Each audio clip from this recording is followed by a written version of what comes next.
Om Namo Bhagavate Vasudevaya. Om Namo Bhagavate Vasudevaya.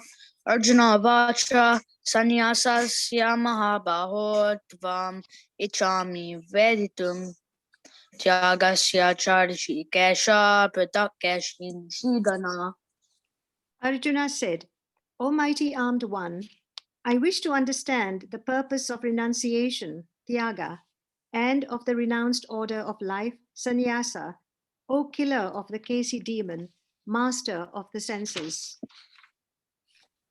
Sri Bhagavan Vacha Kamayanam Karmanam Vinasam Sanyasam Kavayo Viduhu Sarva Karma Phalatyagam Prahustyagam Vichanshanaha. The Supreme Personality of Godhead said, the giving up of activities that are based on material desire is what great learned men call the renounced order of life, sannyasa, and giving up the results of all activities is what the wise call renunciation, tyaga.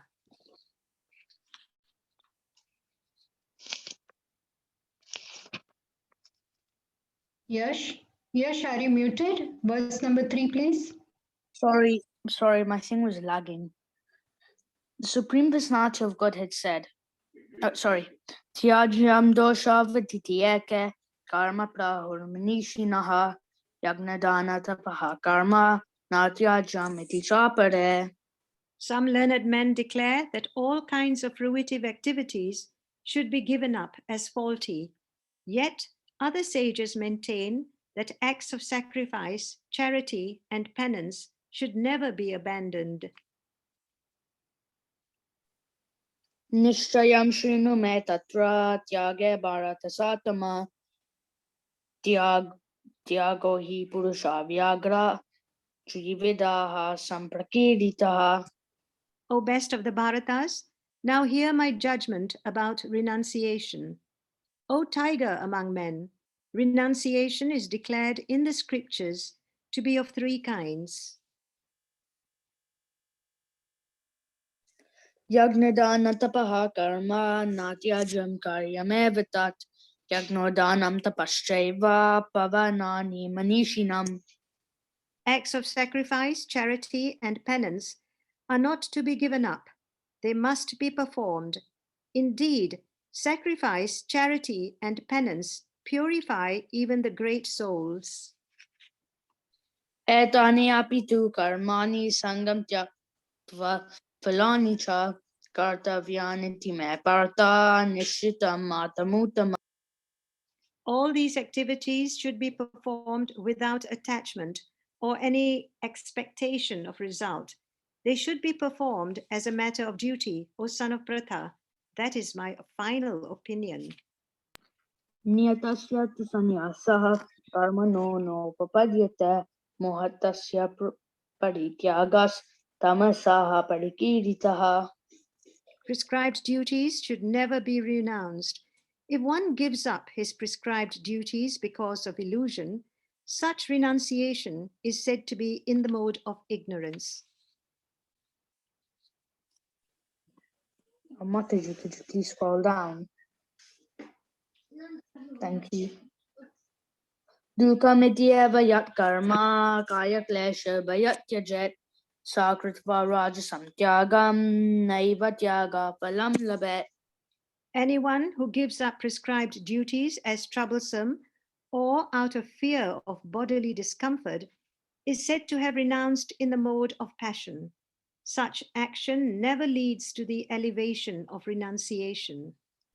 Karyamityeva yat karma niyatam kriyate arjuna sangam tyakva palam chaiva satyagaha satviko mataha. O Arjuna, when one performs his prescribed duty only because it ought to be done and renounces all material association and all attachment to the fruit, his renunciation is said to be in the mode of goodness.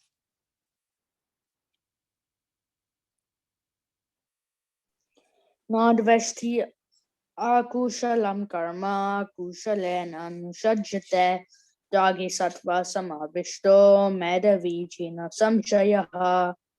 The intelligent renouncer, situated in the mode of goodness, neither hateful of inauspicious work nor attached to auspicious work, has no doubts about work.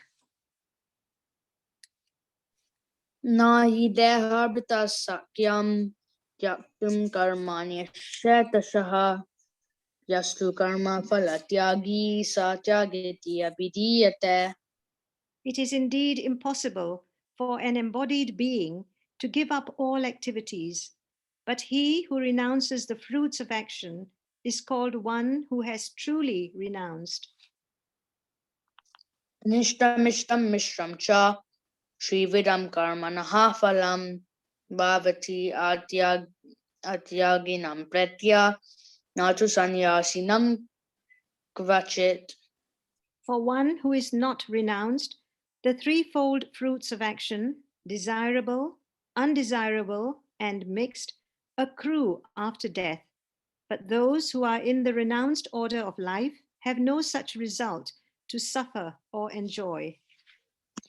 Panchaitani mahabaho karanani nabodame sankhya kritante proktani sedaya sarvakarmanam. O mighty armed Arjuna, according to the Vedanta, there are 5 causes for the accomplishment of all action. Now learn of these from me. Adhishtanam tata karta. Mataji, could you please go up? Thank you. Adhishtanam tata karta karanam cha pratak vidam vividashcha pratak cheshta devam jaivat prapanchamam. The place of action, the body, the performer, the various senses, the many different kinds of endeavor, and ultimately the supersoul. These are the 5 factors of action. Shariravan manobedyat karma prara patenara nayan va viparitam va panchaite tasya hetavaha. Whatever right or wrong action a man performs by body, mind, or speech is caused by these 5 factors. Tatraivam sati kartaram atmanam kevalam tuyaha pashyati akrita bodhitvan nasa pashyati durmatihi. Therefore, one who thinks himself the only doer, not considering the 5 factors, is certainly not very intelligent and cannot see things as they are. Yasya na hankrito bhavo buddhir yasya na lipyate atvapi sa iman lokan na hanti na nibhadyate. One who is not motivated by false ego, whose intelligence is not entangled, though he kills men in this world, does not kill, nor is he bound by his actions. Jnanam gayam parigyata trivida karma chodana karanam karma karteti trividaha karma sangraha. Knowledge, the object of knowledge, and the knower are the 3 factors that motivate action. The senses, the work, and the doer are the 3 constituents of action. Jnanam karma cha karta cha trideva guna vedataha prochite guna sankanya yasa vachtrinutani api. According to the 3 different modes of material nature, there are 3 kinds of knowledge: action and performer of action. Now hear of them from me. Sarvabhuteshu yenekam bhavam avyayamikshite avibhaktam vibhakteshu tadgyanam vidisatvikam. That knowledge by which one undivided spiritual nature is seen in all living entities, though they are divided into innumerable forms, you should understand to be in the mode of goodness. Prithatvena tu yajgyanam nana bhavan prithagvidan veti sarveshu bhuteshu tadgyanam vidirajasam. that knowledge by which one sees that in every different body there is a different type of living entity, you should understand to be in the mode of passion. Yattu Krishna vade kasmin karya saktam hetukam atatvarta vadalpam cha tattamasam mudaritam. And that knowledge by which one is attached to one kind of work as the all in all without knowledge of the truth, and which is very meager, is said to be in the mode of darkness. Niyatam sangarahitam aragadveshatah kritam afala prepsuna karma yatat satvikamuchyate. That action which is regulated and which is performed without attachment, without love or hatred, and without desire for fruitive results, is said to be in the mode of goodness. Yattu kamepsuna karma sahankarena vapunaha kriyate bahulayasam tadrajasamudadita. But action performed with great effort by one seeking to gratify his desires and enacted from a sense of false ego is called action in the mode of passion.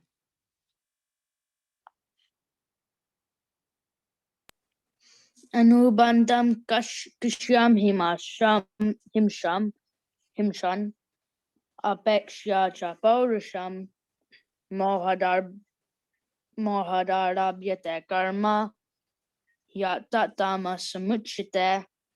That action performed in illusion, in disregard of scriptural injunctions, and without concern for future bondage or for violence or distress caused to others, is said to be in the mode of ignorance. Mukta sangona hambadi tirti utsaha samanvitaha siddhi asiddhi yor nirvikaraha karta satvika uchite. One who performs his duty without association with the modes of material nature, without false ego, with great determination and enthusiasm, and without wavering in success or failure, is said to be a worker in the mode of goodness. Ragi karma phala prepsur lubdo himsatmako shichihi harshashokanvitaha karta rajasaha parikiritaha. The worker who is attached to work and the fruits of work, desiring to enjoy those fruits, and who is greedy, always envious, impure, and moved by joy and sorrow, is said to be in the mode of passion. Ayuktaha prakritaha stabda shato naishkrito lasaha vishadi dirga shruti cha kartatamasa uchyate. The worker who is always engaged in work against the injunctions of the scripture, who is materialistic, obstinate, cheating, and expert in insulting others, and who is lazy, always morose, and procrastinating, is said to be a worker in the mode of ignorance. Buddher bedam dritascheva gunatas trividam shinu prachyamanam shashena prasatvena dhananjaya. O winner of wealth, now please listen as I tell you in detail of the different kinds of understanding and determination according to the three modes of material nature. Pravritim cha nivritim cha karya karya bhayabhaya bandham moksham chaya veti buddhihi sapartha sattviki. O son of Pratha, that understanding by which one knows what ought to be done and what ought not to be done, what is to be feared and what is not to be feared, what is binding and what is liberating, is in the mode of goodness. Yaya dharmam dharmam cha karyameva cha ayasvat pragnati prajanati buddhihi sapartarajasi. O son of Pratha, that understanding which cannot distinguish between religion and irreligion, between action that should be done and action that should not be done, is in the mode of passion. Adharmam dharmamiti ya manyate tam savrata sarvartan viparitamscha buddhihi sapartatamasi. That understanding which considers irreligion to be religion and religion to be irreligion, under the spell of illusion and darkness, and strives always in the wrong direction, O Partha, is in the mode of ignorance. Drityayayadharate manaha pranendriya kriyaha yoganavya bicharinya dritihi saparta sattviki. O son of Pratha, that determination which is unbreakable, which is sustained with steadfastness by yoga practice, and which thus controls the activities of the mind, life, and senses, is determination in the mode of goodness.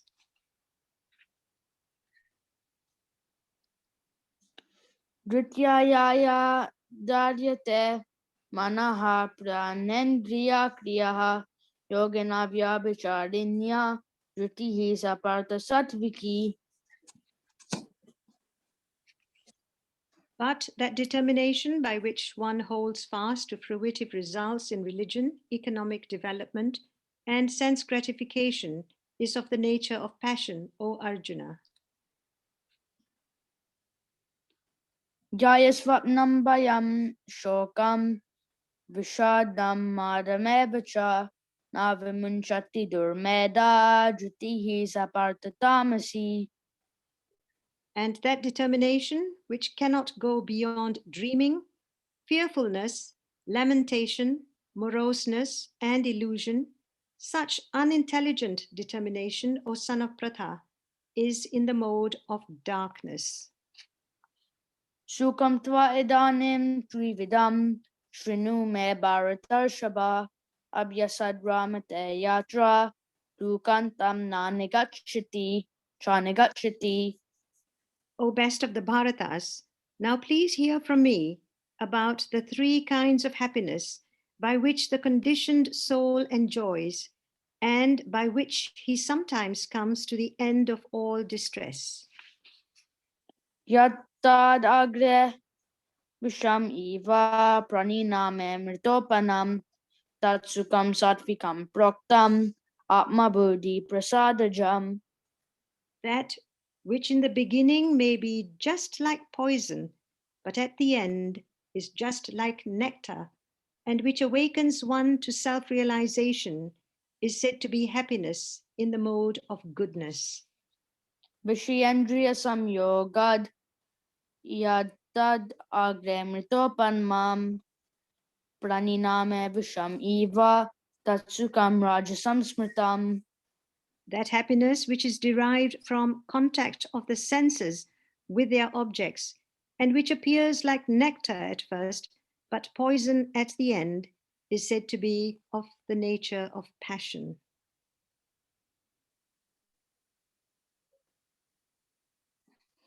Yad agre cha anubandhe cha sukamoha namatmanaha nidralasya pramadotam dattamasamudaritam. And that happiness which is blind to self realization, which is delusion from beginning to end, and which arises from sleep, laziness, and illusion, is said to be of the nature of ignorance. Hare Krishna.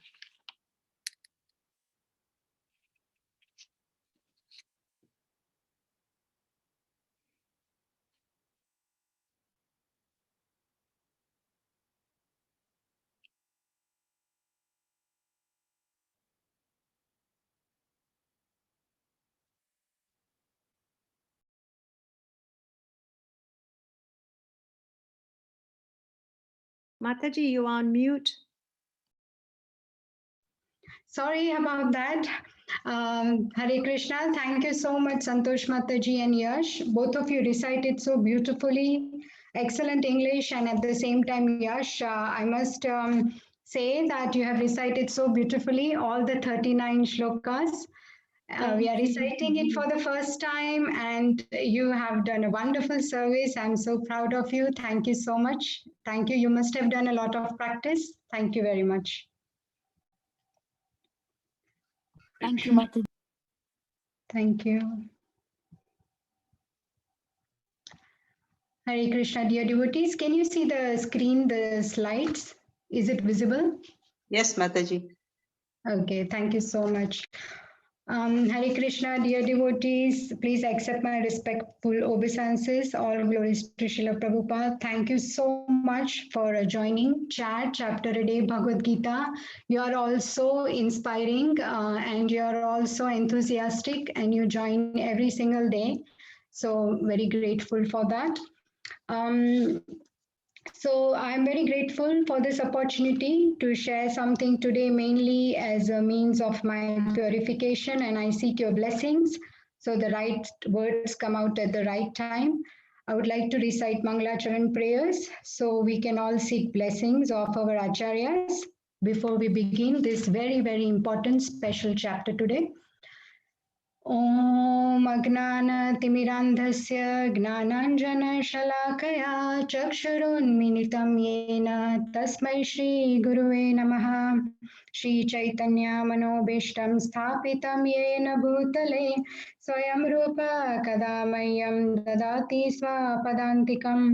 वन्देऽहं श्रीगुरो श्रीयुतपदकमलं श्रीगुरून् वैष्णवांश्च श्रीरूपं साग्रजातं सहगणा रघुनाथान्वितं तं सजीवं साद्वैतं सावधूतं परिजना सहितं कृष्णचैतन्यदेवं श्रीराधा कृष्णपादान् सहगणा ललिता श्रीविशाखान्वितं च। हे कृष्णा करुणा सिंधु दीनबंधो जगत्पते गोपेशा गोपिका कांत राधा कांत नमोस्तुते। तप्त कांचन गौरांगी राधे वृंदावनेश्वरी वृषभानुसुते देवी प्रणमामि हरिप्रिये। वंशाकल्पतरुभ्यश्च कृपा सिन्धुभ्यैव च पतितानां पावनेभ्यो वैष्णवेभ्यो नमो नमः। जय श्री कृष्ण चैतन्य प्रभु नित्यानंद श्री अद्वैत गदाधर शिवासादि गौर भक्त वृंद। नमो विष्णुपदाय कृष्ण प्रेष्ठाय भूतले श्रीमते राधानाथ स्वामिनीति नामिने। नमो विष्णुपदाय कृष्ण प्रेष्ठाय भूतले श्रीमते भक्तिवेदांत स्वामिनीति नामिने। मुखं करोति वाचालं पङ्गुं लङ्घयते गिरिं यत्कृपातमहं वन्दे श्रीगुरुदीनतारणं परमानन्दमाधवं श्रीकृष्णचैतन्यईश्वरम्। So dear devotees, today we are starting chapter number 18, and that is the last chapter of Bhagavad Gita. Out of 700 verses, the 78 last verses of Bhagavad Gita are covered in this longest chapter.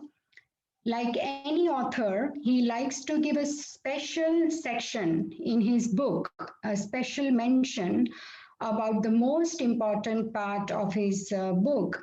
Like that here, Lord Krishna has given this special part in 18th chapter, which is a conclusion, summary, and overview of the entire Bhagavad Gita. Actually, the Bhagavad Gita has ended at chapter when 17th chapter finished, but here Arjuna still has got some minor doubts left, and so he asks this question, and Krishna very beautifully summarizes the entire Bhagavad Gita, the main parts of each chapter, and so this beautiful summary we will try and share something today. So the chapter is called Moksha Sannyas Yoga. It's the kind of renunciation which leads to liberation.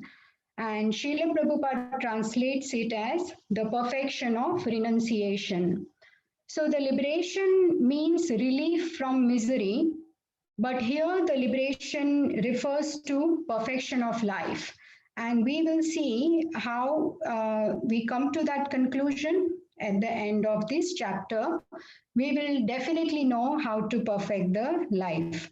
So before we move on to the chapter overview, I just wanted to mention the connection between chapter 17 and 18.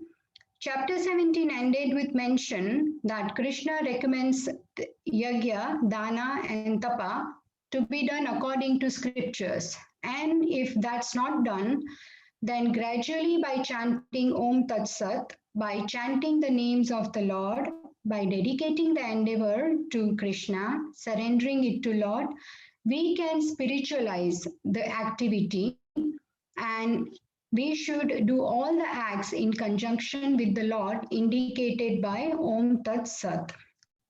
And chapter 18 re-emphasizes the goal of surrender to Krishna.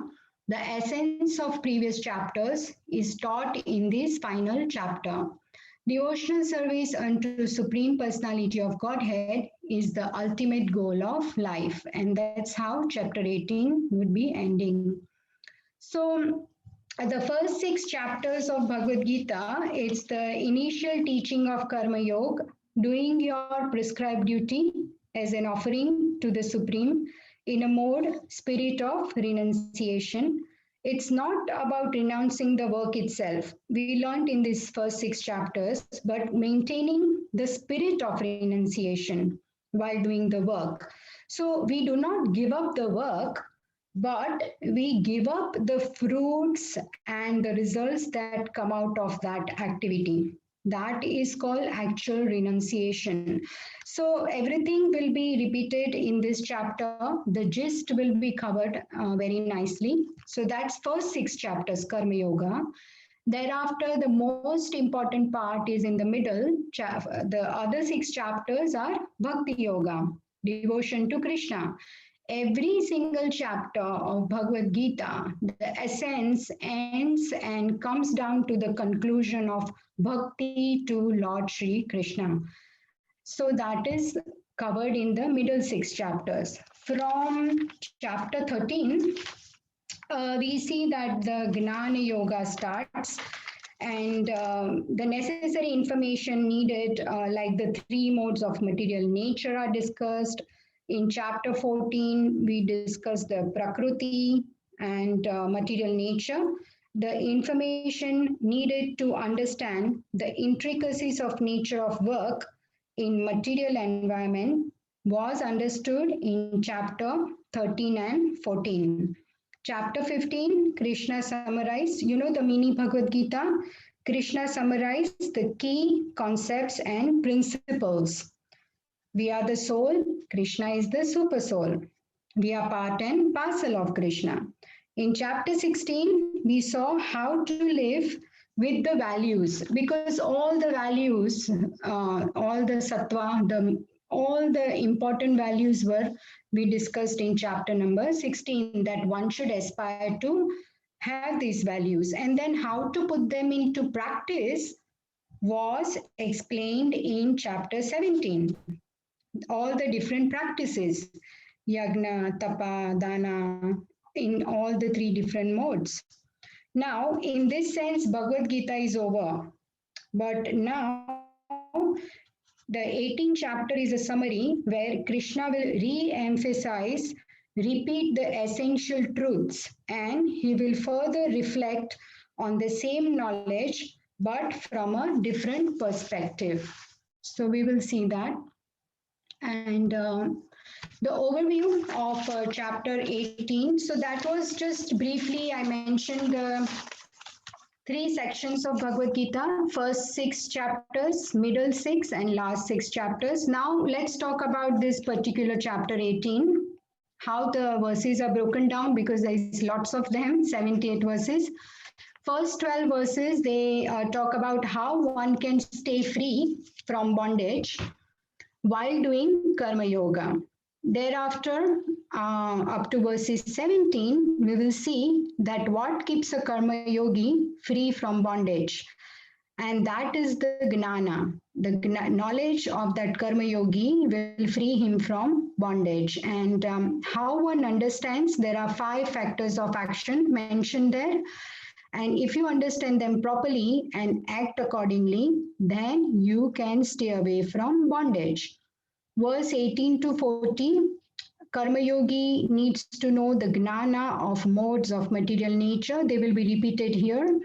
There is analysis of how various elements of action, like karma, karta, gnana, determination, knowledge, doer, and ultimately happiness, how all this affect a person when they are doing activities and which mode it is done. Accordingly, appropriate result will come out. So we will learn about all of that up to verse number 14.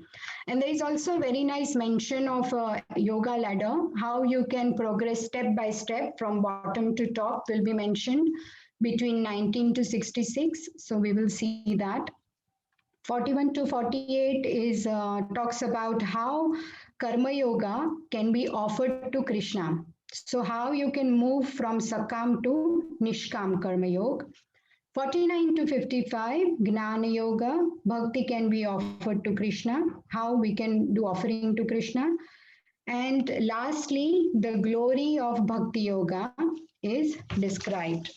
So, the verses, the manmana bhava madbhakto madhya jimam namaskuru and sarva dharman parityajya mameka sharanam braja. So we will learn that in the last part, how bhakti is the supreme. That's what we will learn there. And so the conclusion, my understanding of Bhagavad Gita is not how well I remember the chapters or where the different sections are or which verse is where. I think that's not so important, but the lessons we learn and how I am able to apply it in my field of action, in my daily routine, in my karmic life, how I can apply this knowledge. For me, that is the most important. So today's verse, sorry, that was just giving the basic understanding till now. And now the verse number 1 of chapter 18 will recite that. Arjuna vacha sannyasasya mahabaho tattvamichhami veditum tyagasya cha rishikesha pruthak keshi nishudana. Translation and purport by Srila Prabhupada. Srila Prabhupada ki jai. Arjuna said, O mighty armed one, I wish to understand the purpose of renunciation, tyaga, and the renounced order of life, sannyas. O killer of the Keshi demon, master of the senses. And the purport is quite big. So what I wanted to do is we can read it from the database, and let's see if I can open that. Let me know if you can. Is it visible? Database 18.1. Yes, Mataji. Yes, Mataji. Thank you so much. Okay. Yes, Mataji. Okay, thank you. Who would like to read the first paragraph of purport? There are 3, so 3 devotees can take turns. Can I do it, please, Mataji? Oh, yes, Shipra Mataji, go ahead. Hare Krishna. Actually, the Bhagavad Gita is finished in 17 chapters. The 18th chapter is a supplementary summarization of the topics discussed before. In every chapter of Bhagavad Gita, Lord Krishna stresses that devotional service unto the Supreme Personality of Godhead is the ultimate goal of life. This same point is summarized in the 18th chapter as the most confidential path of knowledge. In the first 6 chapters, sorry. Hello. What's happened? Hello.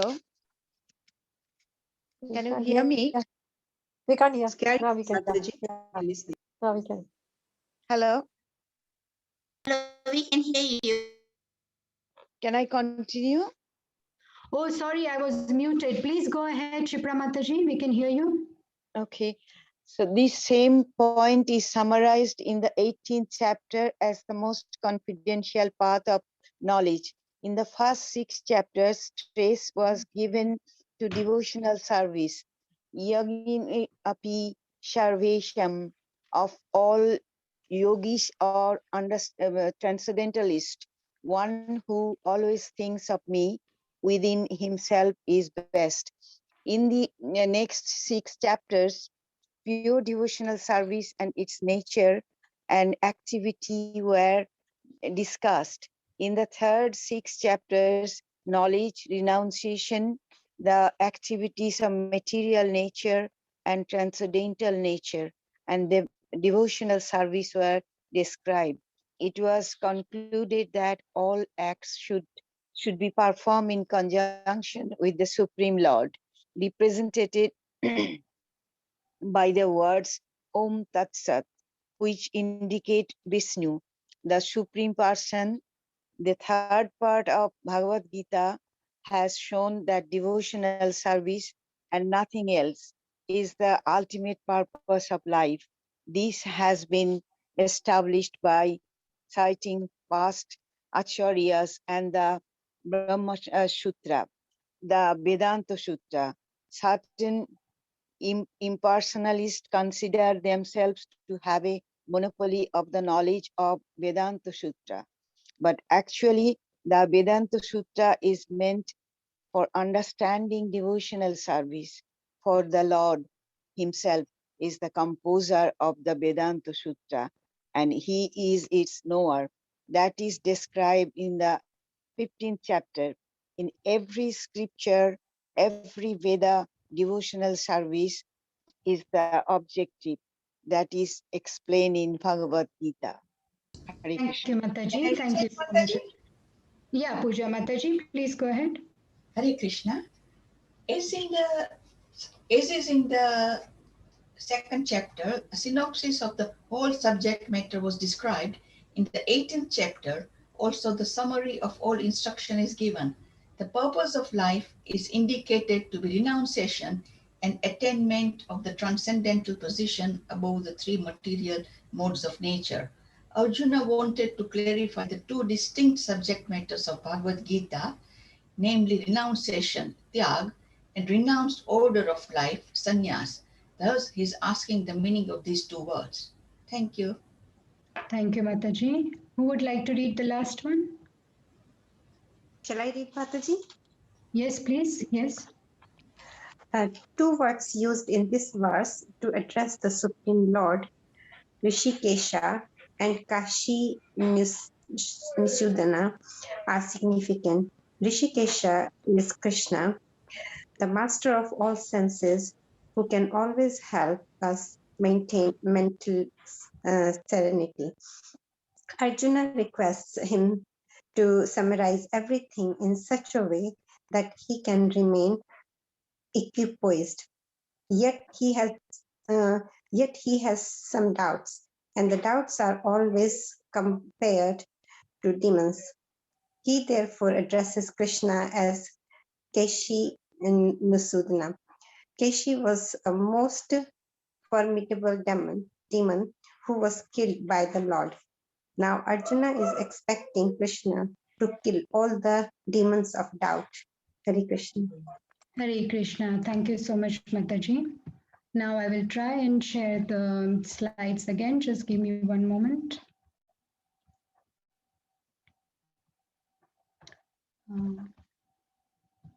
Let me know if the slides are visible. Are they Yes. visible here? Yes, Thank you. Mataji. Yes. Mataji. Thank you so much. Okay, so now we go back to this verse, and here in the verse, Arjuna has asked 2 questions to Krishna, and at the same time, he has mentioned he's calling Krishna by 3 particular names.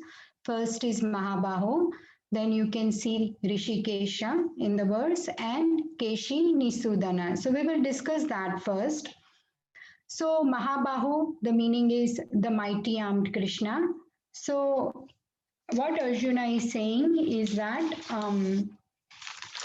you are very mighty, Krishna. You have arms very powerful. You are the impeller, the force, the energy of everything that exists in the universe. You are Mahabahu. Then he says Rishikesha.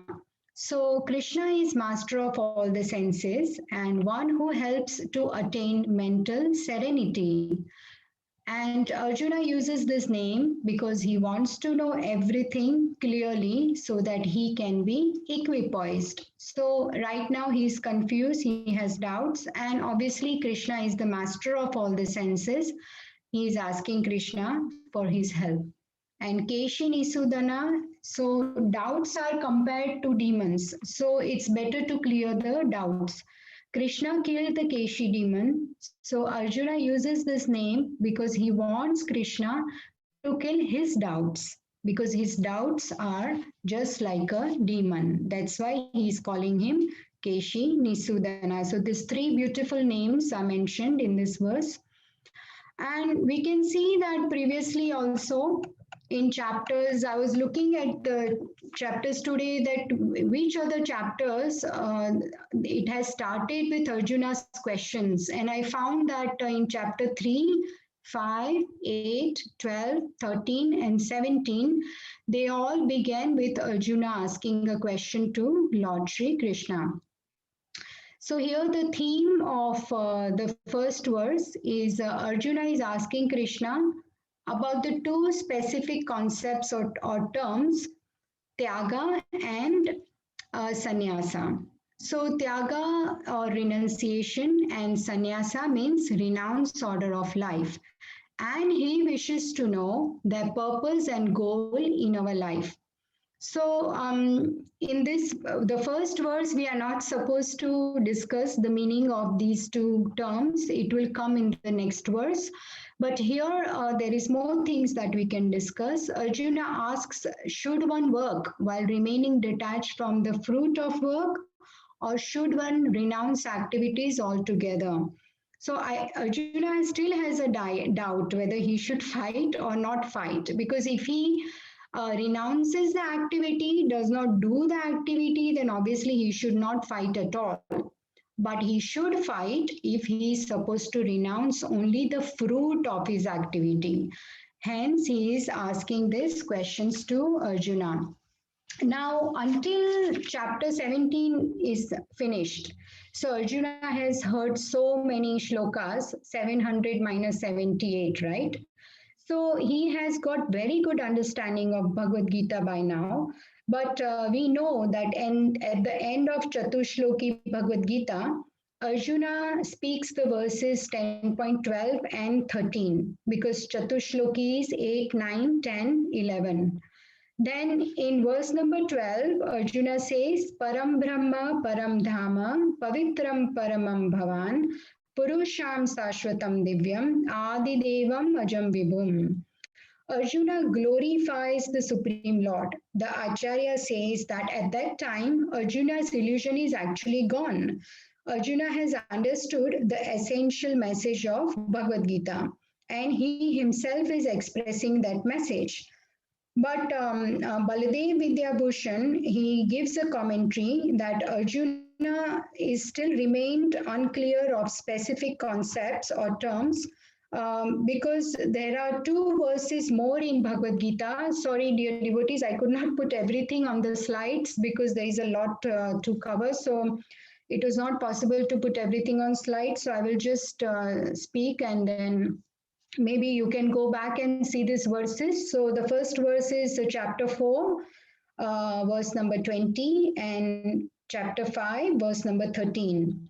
In these two verses, Krishna says in 420 that abandoning all the attachments to the results of his activities and actions with fruitive reactions is a karma.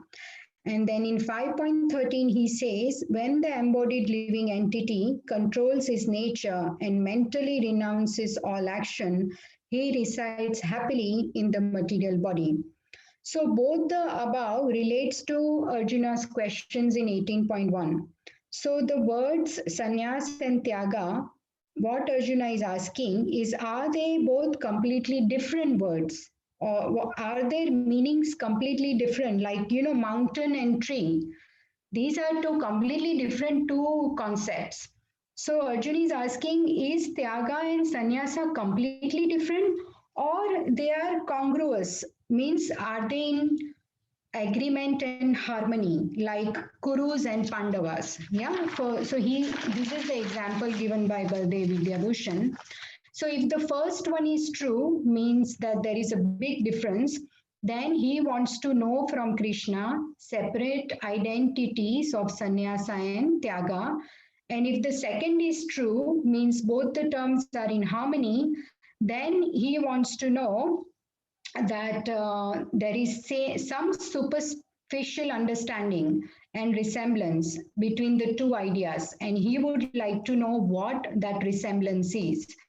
So this is what's happening in Arjuna's mind, that everything is clear, but still these concepts they are not really very easy to understand actually, because in some ways we will see when more other speakers will be nicely always describing that what is the meaning of these two terms. Sometimes they are similar and sometimes they are not.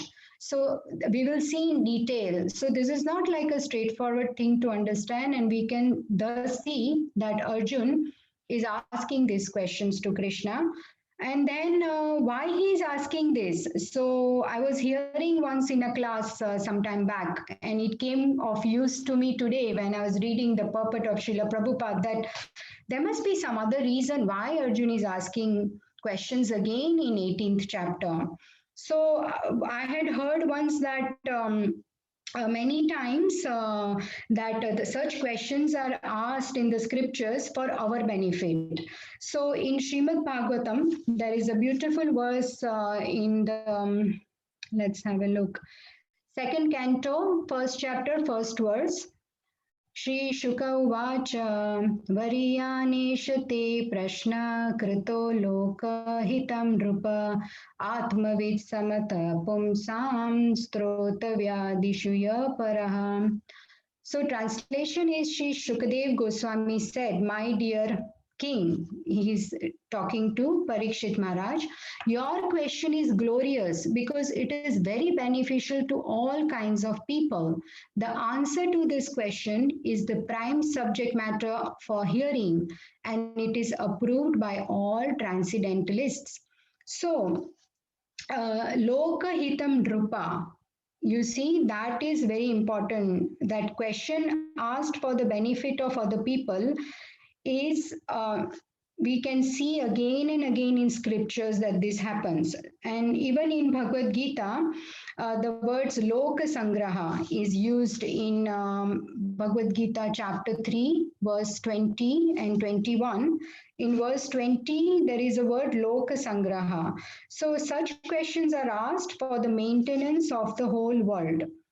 So see here also it says, kings such as Janaka attain perfection solely by performance of prescribed duties. Therefore, just for the sake of educating the people in general, you should perform your work. So just they set good examples, and if they have the correct knowledge, then all of us who are now gathered together here trying to learn these beautiful verses of Bhagavad Gita spoken from the lotus mouth of the Lord himself, we are getting this amazing knowledge just because Arjun has asked these questions. So by providing insights on how a person can live in a proper way as per the scriptures and scriptures guidance, that's what is talked about when Arjun has asked the questions in various chapters in Bhagavad Gita. In 18.1, Arjun is taking broad concept or terms known in Vedic concept but not available in holistic or overall understanding. So in that context, he's asking what is Tyaga and what is Sannyasa. So he wants a holistic understanding from Krishna about this and overall understanding. So Arjuna's essential question is, should I fight or not fight? Should I renounce in spirit or should I renounce in deed? Renounce karma or that's not renounce the karma? So that's the question in this verse. And Krishna responds to this question in verse number 2. So we will know the answer in verse number 2. And briefly, we can always understand the meaning. Sannyas is about giving up activities which are based on material desires. So kamya karmas are based on material desires, and nitya karmas are the daily karmas that one should do that are mentioned in the scriptures. So, what a sannyasi does, he does nitya karma and he gives up kamya karma, which are based on our own desires, what I want to do. So, the nitya karmas are the obligatory duties which are prescribed in the scriptures. For example, Brahmana does a Sandhya Vandan, right? He does so much. There is so much that a brahmana has to do. There is so many shlokas and chanting and all the different things. There is also yagya, tapadana, all this mentioned for the grihasthas. So these are our nitya karmas. So that is sannyasa doesn't mean that we take up the robes and we leave the world, but if we are grihasthas, we do the activities that are prescribed in the scriptures and we don't go after fulfilling our own desires. That is nitya karma. Now that is sannyas. When you do nitya karma and give up kamya karma, tyaga is performing. It could either mean you are still doing both nitya and kamya karma, but you are giving up the results of both the karmas. The fruits you are giving up, but you are still doing some kamya karmas and you are definitely doing nitya karmas. That is tyaga. But sometimes these both terms they have same meaning also, and that's why it's very important that we keep attending these lectures and we will learn how that will be explained to us, and then we will learn more details on that. And for some reason I thought today was the appearance day of Narottam Das Thakur, so I had prepared, but then I realized it's tomorrow. So I did not remove from the slides because it's very beautiful. I wanted to read again and again, so I just kept it there. But that's how our first verse of chapter 18 finishes here. And thank you so much for bearing with me, dear devotees. It was not easy understanding the overview and the entire, all the chapters, how to describe that. But I think I just gave it my best shot and I tried to serve. So please forgive me for my mistakes and thank you for bearing with me. And I would really like you to share your realizations or anything that you would like to share from our discussion or any previous discussion of chapters, because we still have 5 minutes.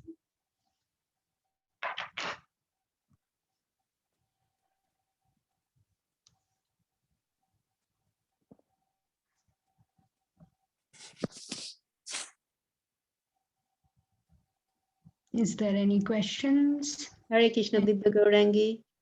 Hare Krishna, Palika Ataji. Please accept my Wonderful humble class. Wonderful class.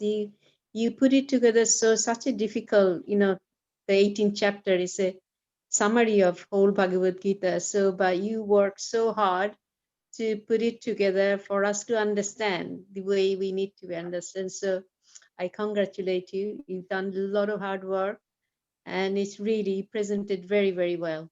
Thank you so much.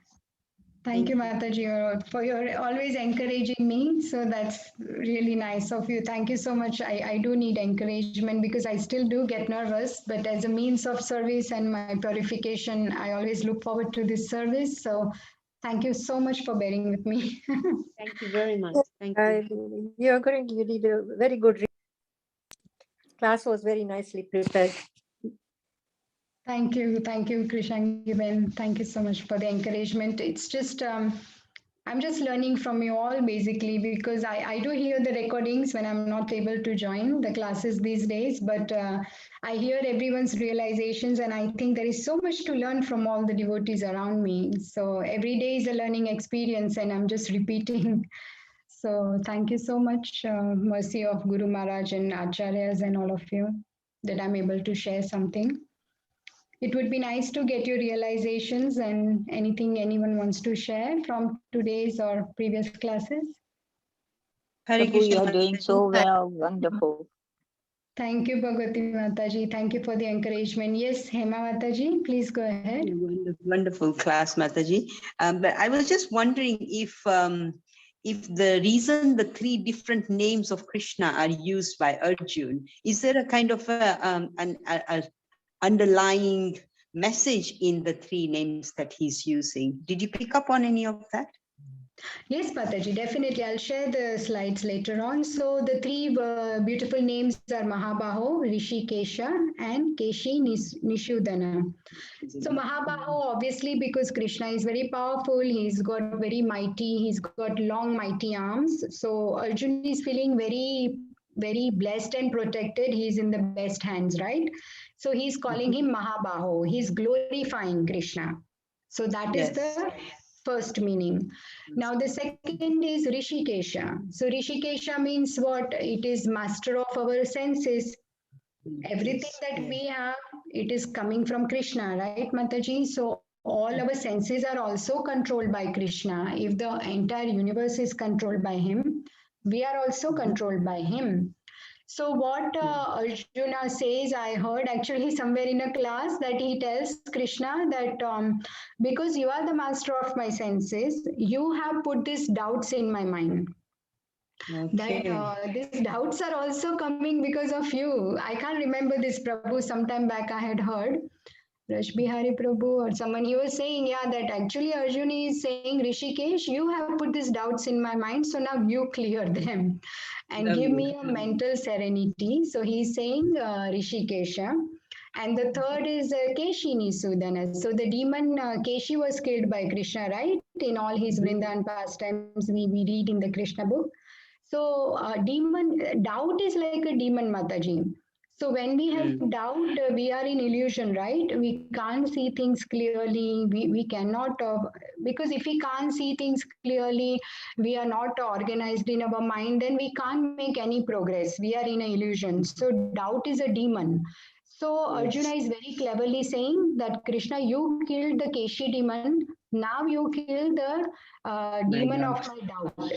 So he's calling him Keshi Nisudana. So the three names are mentioned in this verse, which I thought was very beautiful, and how clever of Arjun to be using the right names for Krishna at the right time. So wonderful. Thank you for that lovely explanation, Mataji. Thank you. Thank you, Mataji, for asking question. It just gives a chance to do more Krishna Katha. So, okay, there are some messages. I'll quickly read. Hare Krishna Mataji, I adore your recitation. Okay, thank you, Shobna Mataji. Thank you very much. I need to read these messages if you don't mind, dear devotees, because once the Zoom is over, I don't know how to get access to these messages. So I'll just quickly read if you don't mind. All the glorification I'll read in my mind, not aloud.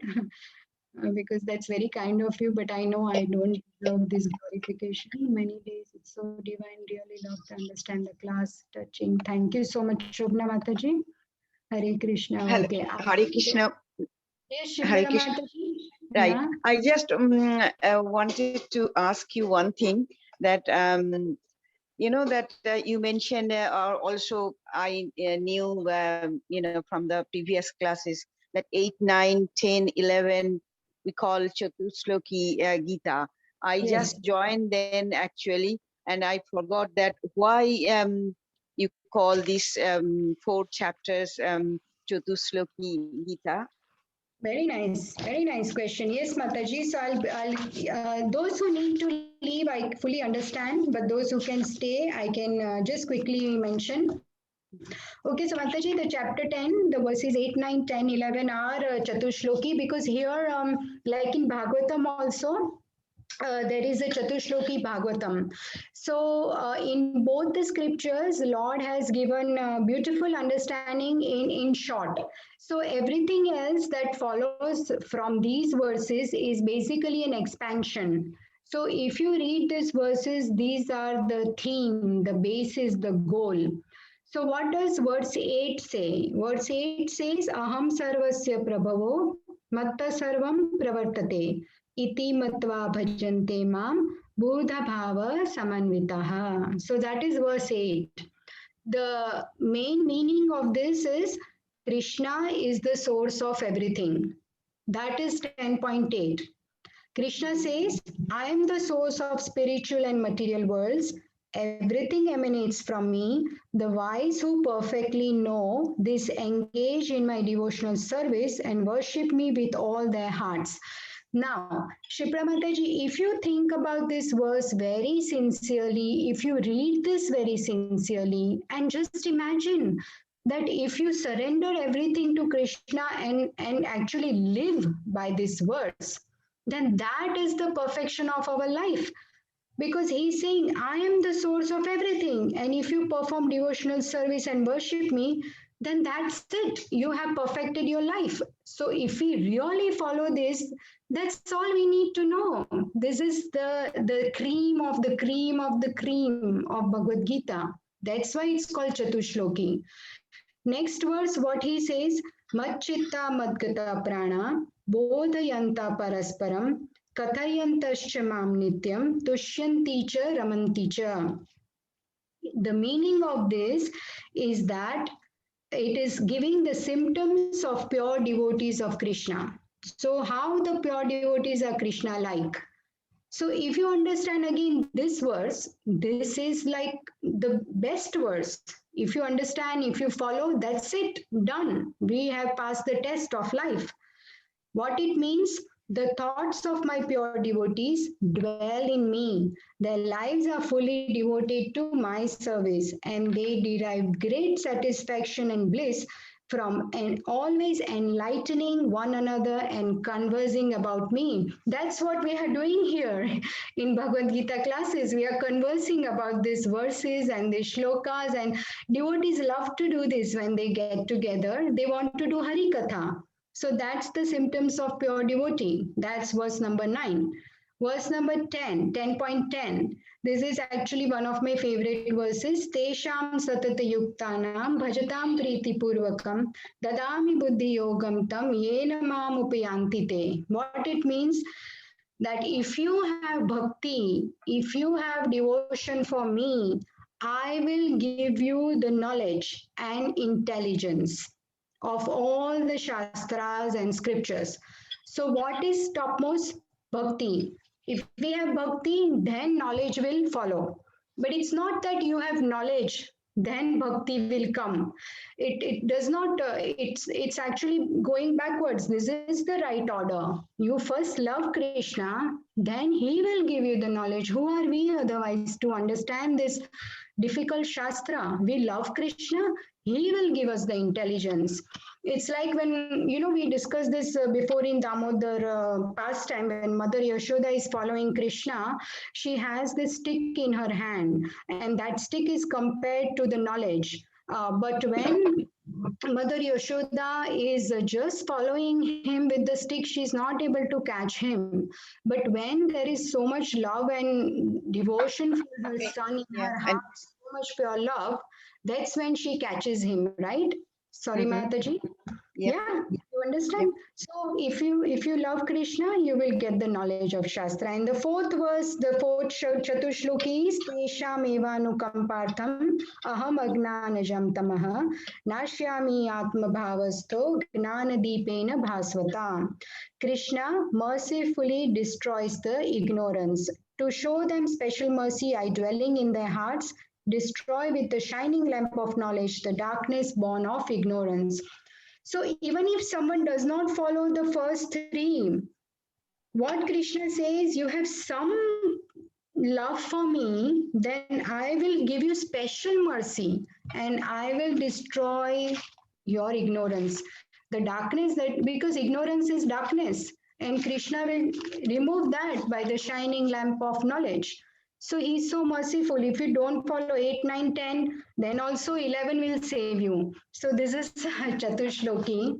That's why these are the best verses of Bhagavad Gita. Yeah, and also gradually, I think Krishna told us what to do one after another. Yes. Oh, yes, that is the steps. That is again comes in, I think, chapter number 12, right? Yeah, that is in chapter 12. Yes, Mataji, you are right. So Krishna is very merciful that if we take one step, he will take 10 towards us. So, and what we are actually following the verses of Bhagavad Gita by getting, together every day and discussing Harikatha. So that's just amazing.